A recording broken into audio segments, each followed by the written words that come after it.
All right, here's project for Bob Schilling at 2991 Southwest Murphy Road, Palm City. Number one, Shoreline's gonna need some stabilization. He's got a permit that details out some rock work, some shoreline stabilization with filter cloth. We're gonna be rebuilding the dock, so it needs to happen after the pilings are put in where the dock's going.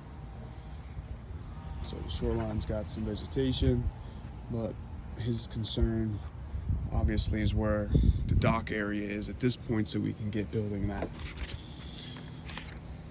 Up here from land, I'll show you the dock.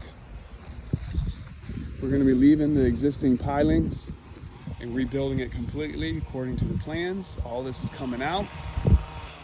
The plans call to leave the existing roof structure in place and rebuild it, rethatch it.